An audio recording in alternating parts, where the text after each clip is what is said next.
నమస్కారం, నేను మీ జాహ్నవి. మనతో ఉన్నారు ప్రముఖ జ్యోతిష్య వాస్తు పండితులు, ప్రముఖ ఆధ్యాత్మికవేత్త, యోగా ఆయుర్వేదిక్ శిక్షణ నిపుణులు మన ప్రదీప్ జోషి గురువు గారు. Multi talented. సో మీ అందరికీ ఆల్రెడీ తెలుసు కదా. మరి ఇప్పుడు కూడా ఒక చక్కటి ప్రశ్నని గురువు గారు మాటలు అడిగి తెలుసుకుందాం. నమస్కారం గురువుగారు. శ్రీమాత్రే నమః. గురువుగారు, ఈ రోజుల్లో చూస్తుంటే ఒకప్పుడు స్త్రీకి పరిపూర్ణత్వం పిల్లలు పుట్టిన తర్వాత మాత్రమే ఆ మాతృత్వంతో ఆ పరిపూర్ణత, నిజమైన స్త్రీ అనిపించుకోవడానికి ప్రతి స్త్రీ ఇష్టపడేది. కానీ ఈ రోజుల్లో ఇప్పుడు కలియుగం, అది కలియుగమే, ఇది కలియుగమే.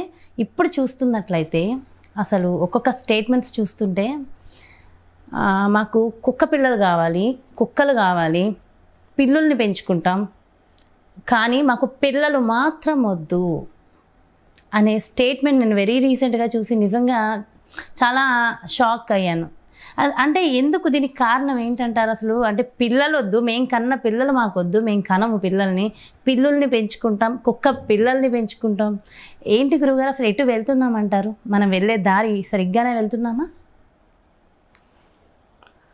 శ్రీ గురుభ్యో నమః. శ్రీమాత్రే నమః. శాస్త్రంలో ఊరికే చెప్పలేదు, స్త్రీ బుద్ధి ప్రళయాంతక అని చెప్పి ఊరికే చెప్పలే. చాణక్యుడు ఎప్పుడో చెప్పాడు, ఈ ప్రపంచంలో అదుపులో పెట్టుకోవాల్సింది మనస్సు. ప్రతి ఒక్కళ్ళు అదుపులో పెట్టుకోవాల్సింది మనస్సు. ఆ తర్వాత అదుపులో పెట్టుకోవాల్సింది స్త్రీ. స్త్రీని అదుపులో ఎవడైతే పెట్టుకోలేడో, ఎవరి జీవితంలో అయితే స్త్రీ అదుపులో ఉండదో వాళ్ళ కుటుంబము నాశనం అవుతుంది, ఆ స్త్రీ జీవితము నాశనం అవుతుంది. ఇప్పుడు నేను దాదాపు అంటే నా చిన్నప్పటి నుంచి నేను చూస్తానే ఉన్నా. 1992 నుంచి నాకు ఊహ తెలిసింది 2000 సంవత్సరం నుంచి. 2000 సంవత్సరం నుంచి చూస్తున్నాను. స్త్రీలకి సమానత్వం కావాలంటున్నారు, అన్నీ అంటున్నారు, స్త్రీల హక్కులు సాధిస్తున్నారు. 2000 సంవత్సరానికి ముందు క్రైమ్ రేట్ చూడండి, ఇప్పుడు 2000 సంవత్సరం తర్వాత క్రైమ్ రేట్ చూడండి, 2014 తర్వాత క్రైమ్ రేట్ చూడండి. క్రైమ్ రేట్ పెరిగిందా తగ్గిందా అంటే ఇంకా పెరిగింది. స్త్రీలకి ఎన్ని చట్టాలు క్రియేట్ చేస్తూ ఉంటే అది స్త్రీలకే కష్టాలు ఏర్పడుతున్నాయి తప్ప స్త్రీలకి ఏం లాభం జరగట్లా. చట్టాల వల్ల స్త్రీలకి లాభం లేదు, నష్టమే జరుగుతుంది. ఎందుకోసమంటే అవగాహన లేనితనం. చట్టాలు స్త్రీకి ఎందుకోసం క్రియేట్ చేశారు? స్త్రీ ప్రొటెక్షన్ కోసం క్రియేట్ చేశారు. కానీ ఆ ప్రొటెక్షన్ని బేస్ చేసుకొని మనీ మార్కెట్ చేస్తుంటున్నారు, బిజినెస్ చేసుకుంటున్నారు, డబ్బులు డిమాండ్ చేస్తున్నారు. సో ఆ క్రమంలో ఏమైపోతుందంటే మనుషులకి, ఇప్పుడు స్త్రీలకి ఏంటంటే కొంతమందికి వాళ్ళ జీవితంలో కొన్ని ఎక్స్పెక్టేషన్స్ పెట్టుకుంటున్నారు. ఇప్పుడు సమాజంలో బేసిక్గా మొదటి నుంచి స్త్రీల పెంపకం అనేది చాలా గారాభంగా జరుగుతుంది. అండ్ కొంచెం భయపెడతా ఉంటారు, బయటకు వెళ్ళకూడదు, అక్కడ వెళ్ళకూడదు, డ్రెస్ ఇలా వేసుకోవాలి, ఇవన్నీ తల్లిదండ్రులు చెప్తా ఉంటారు, రెస్ట్రిక్ట్ చేస్తూ ఉంటారు. చెయ్యాలి. మరి చేయకపోతే ఎట్లా? ఆడపిల్లని చాలా కాపాడుకోవాలి. ఆడపిల్ల అంటేనే ఈ ప్రపంచంలో నువ్వు దేన్ని కాపాడుకున్నా పర్వాలేదు, కానీ ఆడపిల్లని మాత్రం, ఎందుకంటే రోజు ఎన్ని దారుణాలు చూస్తున్నాం ప్రతిరోజు. సో వాళ్ళకి అన్నీ చెప్పాలి. కానీ ఏమైపోతుందంటే కొంతమందికి, అందరు కాదు, కొంతమందికి ఏంటంటే ఈ యొక్క రిస్ట్రిక్ట్ చేయటం వల్ల ఏంటంటే, ఒక చిన్న ఎగ్జాంపుల్ చెప్తాను. ఒక ఊరు ఉంటుంది, ఆ ఊరికి దక్షిణం వైపు ఒక 4 చింత చెట్లకు సంబంధించి ఒక చిన్న చీకటి కోణం ఉంటుంది. అయితే ఎవరైనా సరే ఆ ఊరు దక్షిణం వైపు ఆ చింత చెట్ల దగ్గరికి వెళ్ళొద్దని చెప్తారు అందరికీ. రోజు ఈ ఆడపిల్లలు ఆడుకుంటూ ఉంటారు. ఎవరైనా ఆడుకుంటూ ఉంటే వాళ్ళ అమ్మ వచ్చి కొడుతుంది అనమాట, ఇక్కడ ఎందుకు మీరు ఆడుకోవాలి, అటు ఎందుకు పోవాలని. అటు ఎందుకు పోవాలి అన్నప్పుడల్లా వీళ్ళకు ఎంతూజియాజం స్టార్ట్ అవుతుంది అనమాట. అడికి పోతే ఏమవుతుంది, ఒకసారి పోయి చూద్దాం అని అనుకుంటారనమాట. అయితే ఆ ఊరు నుంచి ఓ పిల్లగాడు వస్తాడు, రెగ్యులర్గా ఒక పిల్లగాడు వస్తాడు. ఆ పిల్లాడు వచ్చి మంచిగా ఫ్లూట్ వాయిస్తూ ఉంటాడు. ఫ్లూట్ వాయిస్తూ అక్కడి నుంచి రాగానే అక్కడ ఏముంది అని వీళ్ళందరూ అడుగుతారనమాట. అడగగానే అక్కడ చాలా అద్భుతాలు ఉన్నాయి, అది ఉంది, ఇది ఉంది అని చెప్పి వీడి కథలన్నీ చెప్తాడనమాట. ఆడపిల్లలందరూ కూడా విని, అబ్బా అంత బాగుంటుందా అక్కడ, ఒక్కసారి పోవాలి అని అనుకుంటూ ఉంటారు అనమాట. ఒక్కసారి ఆడపిల్ల వెళ్దామనే టైంకి వాళ్ళ అమ్మ వచ్చి గట్టిగా పట్టుకుంటుంది. ఈమెకి వాళ్ళ అమ్మ మీద కోపం స్టార్ట్ అవుతుంది, నన్ను ఎందుకో పోనివ్వట్లేదు, అక్కడ ఏదో అద్భుతమైనది ఉంది, ఆ పిల్లాడు వస్తున్నాడు, పిల్లని గ్రోవి వాయిస్తున్నాడు, చాలా అద్భుతాలు ఉన్నాయని చెప్తున్నాడు, నేను వెళ్ళి చూడాలి అని అనుకుంది. ఆ తర్వాత ఆ పిల్లవాడు ఒకసారి వచ్చాడు, ఆమెకి ఒక చిన్న ట్యాబ్లెట్ ఇచ్చాడు. ఆ ట్యాబ్లెట్ వేసుకోగానే ఆమెకి ఎక్కడ లేని ఆనందం, కళ్ళల్లో నీళ్ళు, అసలు అంత ఎక్స్ప్లోర్ అయింది ఆమె ఎప్పుడూ లేదనమాట. చాలా ఎంజాయ్ చేసింది. ఇంకా ఇది లేదు, ఇంకా మా అమ్మ ఎవరి మాట అనేది లేదు, నేను పోవాల్సిందే అని చెప్పి అటు వెళ్ళిపోయింది. తిరిగి ఆ పాప రాలేదు ఇటు. అటు ఏముంది అని అంటే ఇదే మాయా ప్రపంచం ఉంది. సో ఇలా మీకు పిల్లని వాయించి మీకు మంచి జరుగుతుంది, మీరు బాగుంటారని చెప్పి మీకు ఈ లవ్ జిహాద్ చేసే వాళ్ళు కూడా ఉన్నారు. ఆడపిల్లలు ఈ విషయంలో మీరు జాగ్రత్తగా ఉండండి. అండ్ ఇంకోటి ఏంటంటే ఈ మధ్యకాలంలో నేను అబ్జర్వ్ చేస్తుంది ఏంటంటే ఈ వీళ్ళ ఎక్స్పెక్టేషన్స్ బాగా ఎక్కువైపోయి మగవాళ్ళతోటి వాళ్ళు మింగిల్ కాలేకపోతున్నారు. ఇప్పుడు మగాడు ఇప్పుడు చదువు ఎక్కువైపోయింది, బాగా చదువు ఉంది, సంపాదన వస్తుంది, తలపగురు పెరిగిపోయింది. నేనెందుకు వాడితోటి కలిసిమెలిసి ఉండాలి, నేనెందుకు కాంప్రమైజ్ అవ్వాలి, నేనెందుకు వాళ్ళతో సహజీవనం చేయాలి, నా ఇష్టం వచ్చినట్టు నేను ఉంటా, నాకు ఇష్టం లేదు. కొంతమందికి హేట్రేట్ క్రియేట్ అవుతుంది. Being a women to involve with men అనేది కూడా వాళ్ళకి ఒక హేట్రేట్ క్రియేట్ అయిపోయింది కొంతమందికి. ఎందుకోసమంటే కైండ్ ఆఫ్ సిచ్యువేషన్స్, ఏది జరిగినా మగాళ్ళ మీద కోపం ఎక్కువ రావడం, ఇది రావడం. ఆ తర్వాత ఏంటంటే వీళ్ళకి ఒక ఫ్రస్ట్రేషన్ ఏదైతే ఉంటుందో వీళ్ళు చెప్పినట్టే వినాలి అనేది ఒకటి మైండ్ సెట్ ఉంటుంది అనమాట. అంటే వీళ్ళు చెప్పినట్టే వినాలి. అలాంటి వాళ్ళు ఉంటేనే, అంటే ఎడన్నా పనోడు ఉండాలి, పనోడు వాడు చెప్పినట్టే వినాలి, ఇంట్లో ఏ వస్తువు అటుపక్క జరగకూడదు, ఇలాంటి వాళ్ళు కొంతమంది ఉంటారు. సో వీళ్ళకి ఏంటంటే వాళ్ళు చెప్పినట్టే వినాలన్న ఒక మైండ్ సెట్ తయారైపోయిన తర్వాత చెప్పినట్టు వినేటివి ఏవి అంటే జంతువులు మాత్రమే. అవేంటి? కుక్కలు, పిల్లలు. ఆ పిల్లలు ఏం చేస్తాయి? తిండి పెడతా అంటే కొంచెం వచ్చి కాళ్ళని ఇట్లా అంటుకుంటూ పోతూ ఉంటాయి. కుక్క పిల్ల దానికి ఏదైనా ఇస్తే అది తిండి దొరికితే జలగా ఇగని వస్తూ ఉంటుంది. సో అక్కడ ఏమైపోతుందంటే వాళ్ళ ఎమోషన్ అంతా కూడా కుక్కపిల్ల వైపు పెడుతున్నారు. నిజంగా అంటే కుక్కపిల్ల ప్రేమ కాదు, పిల్లులు కుక్కపిల్ల అంటే జంతు ప్రేమ కాదు. అది ఏంటంటే కనుక వాళ్ళ ఈగో సాటిస్ఫై కావడం అనమాట. వాళ్ళు ఏంటంటే వాళ్ళు ఇంకోళ్ళు ఎవరు వాళ్ళ మాట వినరు కాబట్టి, ఇవి కుక్కపిల్లలు ఇవి నోరు మూసుకొని వింటాయి కాబట్టి వీటికి తిండి పాడేసి వాళ్ళు అక్కడ సాటిస్ఫై అయిపోతారు. ఆఖరికి వాళ్ళ జీవితం అట్లాగే ఒంటరిగానే మిగిలిపోతుంది తప్ప ఏం మిగిలిపోదు. ఎప్పుడైనా గుర్తుపెట్టుకోవాలి, జీవితంలో మనం ఇలాగే ఉన్నామనుకోండి, స్ట్రైట్ ఫార్వర్డ్ ఉన్నామనుకోండి, అయితే శబ్దం అవుతుంది, అంటే మన పరుగు పోవడము, లేకపోతే మన గురించి ఎవరైనా మాట్లాడుకోవడము, ఏదో ఒకటి జరుగుతుంది తప్ప గొప్పలేం జరగవు. సో కలుద్దాము అంటే మాత్రం జాయింట్ అవ్వదు. ఇది పెట్టుకొని ఇటు చేపెట్టిన తర్వాత ఇలా వెళ్ళిపోతుంది, ఉండదు. అదే కొంచెం తగ్గి, వాళ్ళు కూడా కొంచెం తగ్గి రిలేషన్షిప్లో తగ్గితేనే బాండ్ అవుతుంది. సో అప్పుడు ఎవరన్నా విడిపోం. సో కొన్నిట్లో తగ్గాలి, కొన్నిట్లో నెగ్గాలి, కొన్నిట్లో ఒదిగి ఉండాలి. అలా ఉంటేనే జీవితం బాగుంటుంది. మీరు అంటున్న కేవలం ఆడవాళ్ళు కాదు, మగవాళ్ళు కూడా ఆడవాళ్ళు అంటే భయం అయిపోయింది. మగవాడికి ఆడదంటే కోరిక లేకపోవడం అనేది ఇంపాసిబుల్. అది ఉంటుంది, ఉండకపోవడం లేనే లేదు. ప్రతి మగవాడికి ఆడదంటే ఇష్టమే ఉంటుంది. కానీ ఆడదంటే ద్వేషం స్టార్ట్ అయింది, మగవాడికి ద్వేషం స్టార్ట్ అయింది, భయం కూడా స్టార్ట్ అయింది. ఇప్పుడు రెండు చట్టాల వల్ల బ్యాంకాక్ గవర్నమెంట్ చాలా అద్భుతంగా వెళ్ళిపోయింది. ఏం చట్టాలు అవి? ఇది చెప్పిన తర్వాత నన్ను అందరూ తిడతారేమో, తిట్టుకోండి, కానీ నేను చెప్తున్నాను. బ్యాంకాక్ గవర్నమెంట్లో ఇది జరిగింది. నేను ఆల్రెడీ అక్కడికి వెళ్ళాను కాబట్టి, నేను శిల్పాకోన్ యూనివర్సిటీకి వెళ్ళాను కాబట్టి, నేను అక్కడ ఉన్న ప్రముఖులతో మాట్లాడాను కాబట్టి, బ్యాంకాక్ గవర్నమెంట్లో క్రైమ్ ఎందుకు తగ్గిపోయింది, అక్కడక్కడ ఆడవాళ్ళ మీద క్రైమ్ లేదు. అక్కడ మగపిల్లాడు పుడితే ఏడుస్తారు. మగపిల్లాడు పుడితే ఎవరిని ఇంటికి రావద్దని చెప్తారు. మగపిల్లాడు పుట్టాడరా అని చెప్పేసి అంటారు. ఆడపిల్ల పుడితే సెలబ్రేషన్, పండుగ చేస్తారు. అక్కడ బ్యాంకాక్లో ఆడపిల్ల పుడితే సెలబ్రేషన్ చేస్తారు. ఓకే. ఎందుకోసం ఇదంతా జరిగింది అని అంటే, ఇంతకు మునుపు పద్ధతి వేరే ఉండే, సేమ్ మీ ఇండియాలో ఉన్నట్టు మా పద్ధతి కూడా అంతే ఉండే. ఆడవాళ్ళందరూ స్ట్రిక్ట్గా ఉండాలి, ఇంట్లోనే ఉండాలి, ఇవన్నీ ఉండాలని చెప్పేసి ఉండే. ఆ తర్వాత గవర్నమెంట్ ఎకనామిక్ మొత్తం పడిపోయింది. సో అప్పుడు ఈ గవర్నమెంట్ ఏం చేసింది అని అంటే, ప్రాస్టిట్యూషన్ లీగల్ చేసి పడేసింది. అక్కడ గవర్నమెంట్ ప్రాస్టిట్యూషన్ లీగల్ చేసేసింది. అంటే ఎవరైనా ప్రాస్టిట్యూషన్ చేస్తారు అనుకుంటే కనుక వాళ్ళు వెళ్ళాలి, వాళ్ళ మెడికల్ చెకప్ చేసుకోవాలి, ఒక అప్లికేషన్ పెట్టుకోవాలి గవర్నమెంట్కి. వాళ్ళు మెడికల్ చెకప్ చేసుకొని ఒక కార్డు ఇస్తారు.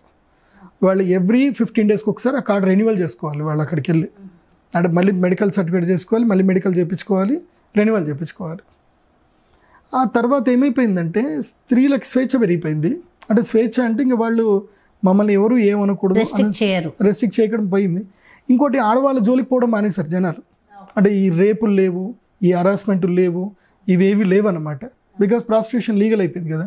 ఇప్పుడు ఏదున్నా ఆ యవ్వనం అండబెట్టుకునే కదా మగాళ్ళని కూర్చోబెట్టేది. ఆ యవ్వనం నీవు కాకపోతే నేను బయటికి వెళ్తానన్నప్పుడు గవర్నమెంట్ లీగల్ చేసినప్పుడు ఇంకా మగాళ్ళ గురించి ఆడవాళ్ళ గురించి భయపడడం మానేశారు. అలా తిరగడం స్టార్ట్ చేశారు. కాకపోతే ఏం జరిగిందంటే ఆడవాళ్ళ లోపల చైతన్యం పెరిగింది. ఏదైనా సరే కామిగాక మోక్షగామి కాలేడు అంటారు చూడండి, వాళ్ళకి వదిలేసిన తర్వాత దీంట్లో ఏమీ లేదు అని చెప్పి ఆల్మోస్ట్ 100కి 8% మాత్రమే ప్రాస్టిట్యూషన్లో ఉన్నారు. మిగతా 92% వ్యాపారంలో స్థిరపడిపోయారు అక్కడ స్త్రీలంతా. ఇది నేర్చుకోవాలి మనం. ముందున్న ఆ భూత అవసరం లేదు అసలు. ఏది నేర్చుకోవాలంటే ఇది నేర్చుకోవాలి. తర్వాత స్వయం శక్తిగా అయిపోయారు, బిజినెస్లు అయిపోయారు. ఇప్పుడు మీరు బ్యాంకాక్ వెళ్ళండి, ప్రతి షాప్లోనూ లేడీసే ఉంటారు. వాళ్ళు మళ్ళీ ప్రాస్టిట్యూషన్ లీగల్ ఉంది, వాళ్ళు చేయొచ్చు కదా, వాళ్ళు చేయట్లేదు. ఎందుకోసం అంటే ఫ్రీగా వదిలేస్తే ఇంకా దాన్ని ఎవడు పట్టించుకోవట్లేదు, ఇంకా రిస్ట్రిక్ట్ చేస్తేనే పట్టించుకుంటారు. ఎస్ అదే మీరు అన్నట్టు, అది వద్దు వద్దు వద్దంటే అక్కడ ఏదో ఉంది చూడాలి అన్న ఇదిలోనే మనకు అంతా ఉంటుంది. లేదు అక్కడ ఏం లేదు, లేదంటే ఇది ఉంది చూడు ఓపెన్ అన్నప్పుడు ఏం ఉండదు. ఇంకెవడు పట్టించుకోవడం మానేశారు. ఆడవాళ్ళ గురించి పెద్దగా ఎవరు థింకింగ్ చేయట్లేదు. దాంతో ఏమైపోయిందంటే ఇది నాకున్న పెద్ద విలువైన వస్తువు ఏం కాదు, ఇది నేను నా జీవితంలో కష్టపడాలి అని చెప్పి అక్కడికి నుంచి పని చేయడం స్టార్ట్ చేశారు. అందుకే బ్యాంకాక్ గవర్నమెంట్లో ఏంటంటే ఎకనామిక్ చాలా బాగా పెరిగింది, క్రైమ్ రేట్ పూర్తిగా తగ్గిపోయింది.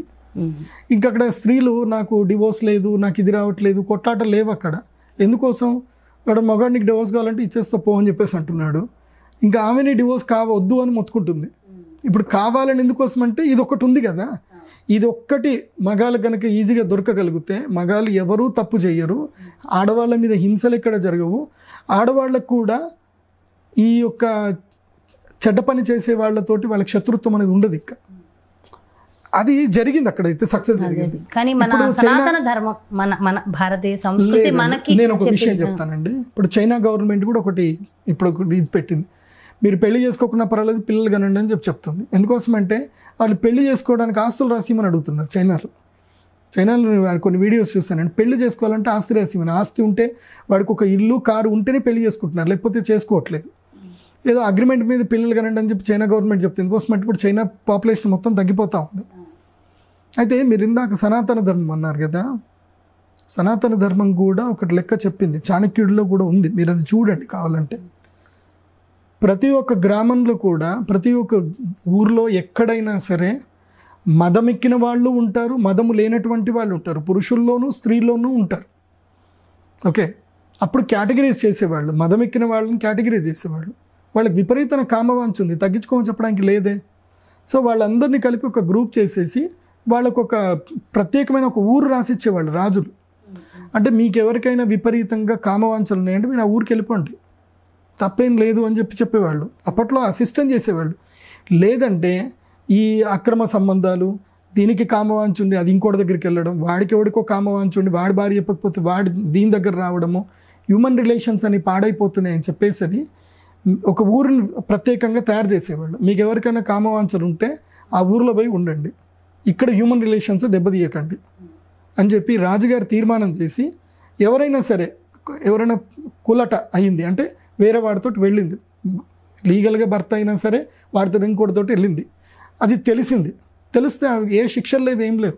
అమ్మ అది నీకు ప్రాకృతికం కాబట్టి, కాకపోతే నువ్వు ఇక్కడ ఉండకు, ఇక్కడ ఎన్విరాన్మెంట్ చెడగొట్టకు, అది నీకు ప్రకృతి, నీ ఇష్టం, నువ్వు ఎక్కడన్నా పో, నువ్వు ఎట్లయినా ఉండు, ఇది ప్రకృతి. నీ ప్రకృతికి అనుగుణంగా నీకు ఊరు ఇచ్చేస్తున్నా, ఆ ఊరిలో వాళ్ళే ఉంటారు అందరూ, మీరు వెళ్ళి అక్కడ ఉండండి. అలాంటి అబ్బాయిలైనా అలాంటి అమ్మాయిలైనా సరే వాళ్ళందరికీ ఒక ఊరు పెట్టేస్తారు, వాళ్ళకి ఇంకా రిలేషన్షిప్స్ ఏమి ఉండవు అన్నమాట.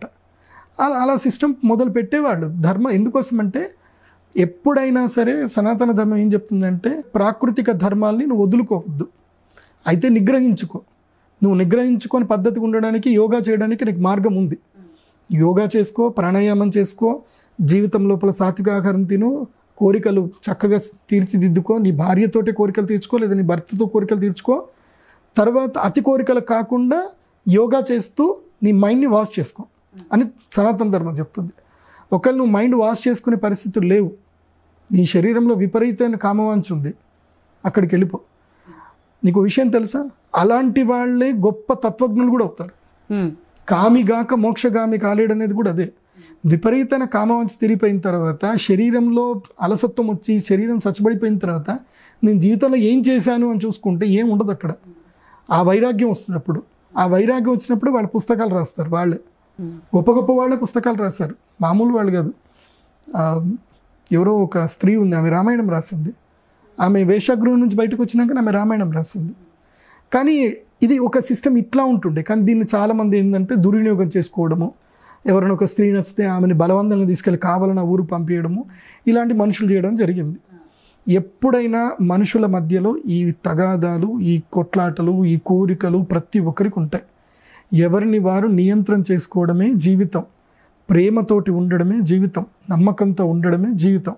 మీరు నమ్మకాన్ని నిలబెట్టుకోలేనప్పుడు మీరు ఎదురుగా డైరెక్ట్గా నిర్మోహమాటంగా చెప్పేయండి, నాకు నువ్వు నచ్చట్లేదు, నా జీవితం నేను వెళ్ళిపోతాను అని చెప్పండి. ఎదుటి వ్యక్తులు కూడా వాళ్ళని వదిలేయండి. చాలా ఈజీ మెథడ్ ఇది. కానీ దీన్ని కాంప్లికేషన్ చేసుకొని జీవితాన్ని పాడు చేసుకోవద్దు. ఎవరికి నచ్చినట్టు వాళ్ళు బతకనివ్వండి అంతే. ఎవరి లైఫ్ వాళ్ళది. ఎవరి నుంచి ఎవరు ఏమి డిమాండ్ చేయదు. ఎవరి జీవితం నువ్వు కావాలంటే నీకు నచ్చినట్టు లైఫ్, నీకు నచ్చినట్టుగా బతుకు, ఎవరిని ఇబ్బంది పెట్టకు, నువ్వు ఇబ్బంది పడకు. So super. కానీ ఇది ఏంటంటే ప్రస్తుతానికి నేను చెప్తున్నది, మళ్ళీ ఇదేదో నా వర్డ్ అని చెప్పకండి.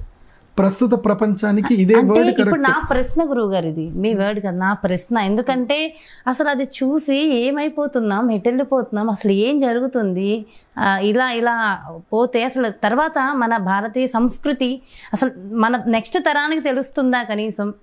అంటే ఓన్లీ కుక్క పిల్లలు, పిల్లి పిల్లలు మాత్రమే ఉంటాయి, అవి కూడా ఉండవు కదా, ఏవి శాశ్వతం లేదు. బాగున్నాయి. ఇప్పుడు కుక్క పిల్లలు వాటి పిల్లలు ఎత్తుకపోతున్నాయి కదా. అదే కదా, వాటికి అవే. ఇంతకుముందు మీరు చెప్పారా, వాటికి అవే శత్రువులు, వాటిని అవే చంపేసుకుంటే మనుషులు కూడా అలాగే అయిపోయాం.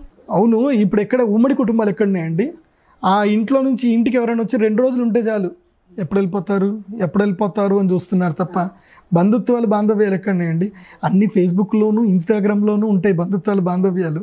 డైరెక్ట్గా వస్తే 2 రోజులు అన్నం పెట్టడానికి ఉండదు. గట్టిగా హార్ట్ అటాక్ వచ్చి హాస్పిటల్లో ఉంటే వచ్చే వాళ్ళు 2 కూడా లేరు. అలాంటి పరిస్థితులు మనం ఉన్నాం. కలికాలం ప్రారంభమైంది. హ్యూమన్ రిలేషన్స్ అన్నీ కూడా పడిపోతున్నాయి.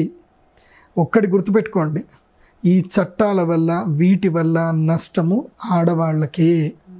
మీరు ఎంత ఇలాగ ఉంటే మీరే నష్టపోతారు, ఎవరికి నష్టం జరగదు. డబ్బులతోటి పిల్లలు పుట్టరు. ఎందుకు ఆడవాళ్ళు కూడా చాలా ధైర్యంగా ఉండి, చాలా స్థైర్యంతో వాళ్ళ ఇన్కమ్ వాళ్ళు జనరేట్ చేసుకుని పెద్ద పెద్ద ఇండస్ట్రీవేత్తలు. ఎందుకు కాఫీ డే వాళ్ళ హస్బెండ్ చనిపోతే ఆవిడ 3,000 కోట్లు. ఆవిడ కర్ణాటకలో మంచి ఫ్యామిలీలో, తుళు ఫ్యామిలీస్ అంటారు, అవన్నీ కూడా తుళునాడు ఫ్యామిలీస్ అన్నమాట. మీరు తుళునాడు వెళ్ళండి, అక్కడ స్త్రీలకు ఎంత గౌరవం ఉంటుంది, వాళ్ళు ఎంత నీట్గా ఉంటారు, ఎంత పద్ధతిగా ఉంటారు. తుళునాడు లేడీస్ ఎక్కడండి, వాళ్ళు చాలా అద్భుతమైన, వాళ్ళు సనాతన ధర్మాన్ని పర్ఫెక్ట్ పాటించే లేడీస్ వాళ్ళు. ఇప్పుడు ధైర్యంగా స్థైర్యంగా ఉండాలి. ఎవరిని ఎక్కడ పెట్టాలి, ఎక్కడ పెట్టాలి, ఎట్లా చేయాలని చేస్తూ, మళ్ళీ మాతృత్వాన్ని కూడా ఎంజాయ్ చేస్తూ, పిల్లల్ని చక్కగా తయారు చేస్తూ, దేశానికి మంచి పిల్లల్ని ఇచ్చేవాళ్ళు అద్భుతమైన మహిళలు. ఈ తిక్కలోళ్ళు ఉంటారు కదా, వాళ్ళందరి కోసం అని ఇవన్నీ చట్టాలు గిట్టాలన్నీ కూడా. సో మొత్తానికి అయితే చాలా మంచి ఇన్ఫర్మేషన్ ఇచ్చారు. Thank you so much. నమస్కారం. ఇది ఎంతవరకు నిజం అనేది నాకు అర్థం కావాలి. సో నాకైతే 100% రైట్ అనే అనిపించింది. డెఫినెట్గా మీరు కూడా కమెంట్ రూపంలో తెలియజేయండి. మరో బ్యూటిఫుల్ కాన్సెప్ట్తో మళ్ళీ మీ ముందుకు వచ్చేస్తాను. నమస్తే.